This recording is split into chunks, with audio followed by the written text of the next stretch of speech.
Bharatiya Janata party के अल्पसंख्यक मोर्चा ने आज मुसलमानों को भारतीय जनता पार्टी को वोट दिए जाने के लिए प्रदेश भाजपा कार्यालय हजरतगंज से एक जुलूस निकालकर योगी जिंदाबाद, मोदी जिंदाबाद, भारतीय जनता पार्टी जिंदाबाद के नारे लगाते हुए बाहर आए और इस तरह भारतीय जनता पार्टी का प्रचार किया। इस अवसर पर भारतीय जनता पार्टी अल्पसंख्यक मोर्चा के अध्यक्ष कुंवर बासित अली ने दिए अपने बयान में कहा कि मुसलमान भारतीय जनता पार्टी को 15 से 20% अपना वोट देने वाला है। उन्होंने कहा कि परिणाम आने पर लोगों को स्वयं पता चल जाएगा कि मुसलमान भारतीय जनता पार्टी से अलग नहीं है। कुंवर बासित अली के अलावा मुस्लिम राष्ट्रीय मंच से त्यागपत्र देने के बाद भारतीय जनता पार्टी में शामिल हसन कौसर ने अपने बयान में कहा कि वे भारतीय जनता पार्टी से मुसलमानों को जोड़े जाने का काम मुस्लिम राष्ट्रीय मंच में रहते हुए भी कर रहे थे और उसी का लाभ आज चुनाव में भारतीय जनता पार्टी को पहुंचाने का प्रयास कर रहे हैं। उन्होंने दिए अपने बयान में कहा कि भारतीय जनता पार्टी के कार्यकाल में न तो हिंदू मुस्लिम और न ही शिया सुन्नी दंगे हुए हैं। उन्होंने कहा कि अपराध से मुक्त प्रदेश बनाने वाले एक अकेले प्रदेश के मुखिया योगी आदित्यनाथ मिसाल बन चुके हैं। इस अवसर पर हसन कौसर के अलावा फखरुद्दीन अली अहमद मेमोरियल कमेटी के अध्यक्ष तुरज जैदी, उत्तर प्रदेश अल्पसंख्यक आयोग के सदस्य सरदार परविंदर सिंह हशवाक्सिया, मोहम्मद नईम सहित भारतीय जनता पार्टी अल्पसंख्यक मोर्चा के सैकड़ों कार्यकर्ता इस रैली में शामिल थे। देखिए हमारे संवाददाता अमित सक्सेना की रिपोर्ट।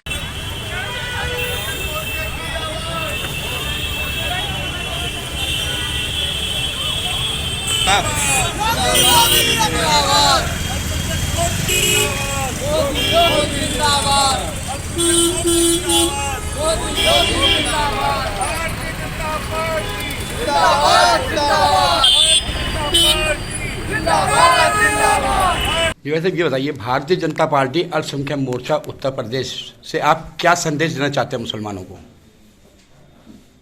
भारतीय जनता पार्टी की सरकार ने 39% की भागीदारी प्रधानमंत्री आवास में अल्पसंख्यक समाज को दी है। हज का कोटा जितना कांग्रेस 65 साल में कर पाई उतना मोदी जी ने 7 साल के अंदर बढ़ा दिया, बल्कि उससे ज्यादा है। आयुष्मान भारत में 22% की हिस्सेदारी है। वहीं जो शौचालय बने और जिनको इज्जत घर नाम दिया गया उसके अंदर 22% की हिस्सेदारी है। उज्ज्वला योजना में 37% की हिस्सेदारी है।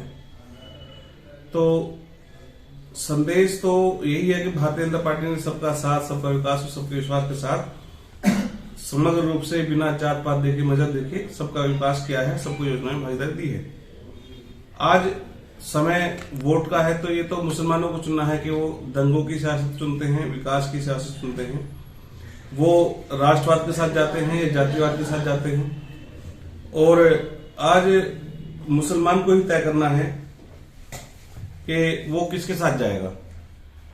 उत्तर प्रदेश के जो विधानसभा के चुनाव हैं इनके अंदर आप जब 10 मार्च को रिजल्ट आएंगे तो हर विधानसभा के अंदर 10 से 15% मुसलमान भारतीय जनता पार्टी को मिल रहा है। ये जो बूथों की काउंटिंग, वोटों की काउंटिंग जब होगी तो ये जो विपक्षी पार्टियां हैं उनको एहसास हो जाएगा कि बड़ी तादाद के अंदर मुसलमान भाजपा के साथ जुड़ चुका है और वोट किया है। जी भाई साहब, ये बताइए, आज आप लोग ने वहाँ हजरतगंज में जो रैली निकाली है भाजपा की, मुसलमान होने के नाते, इसमें कि आप मुसलमानों को क्या सोचते हैं कि शामिल कर सकते हैं इसमें?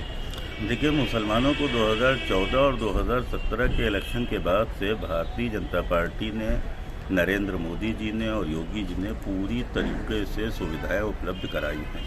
जो उनके अंदर डर मौजूद था वो डर खत्म किया है। जितना ज़्यादा से ज़्यादा उनको हो सकता था वो आवास में, और उसके अलावा जो है तो उनको जो 2.5 लाख के जो हैं तो घर बनाने के लिए सुविधाएं दी जा रही थी वो थी, ये श्रम कार्ड था, तमाम चीज़ें थी। तो सारी चीज़ों में जो गवर्नमेंट ने पूरी तरीके से मुस्लिम समाज को सुविधाएं उपलब्ध कराई हैं वो बहुत बेहतर है और आगे भी इसी तरीके से मुस्लिम समाज को सुविधाएं उपलब्ध कराने की कोशिश की जा रही है। जैसे कि ये कि भाजपा अगर सरकार आ जाती है तो उसमें मुसलमानों के लिए क्या सोचा है, क्या करेंगे? देखिए, भाजपा सरकार जो है तो वो आ नहीं जाती है, बल्कि भाजपा सरकार ही आएगी।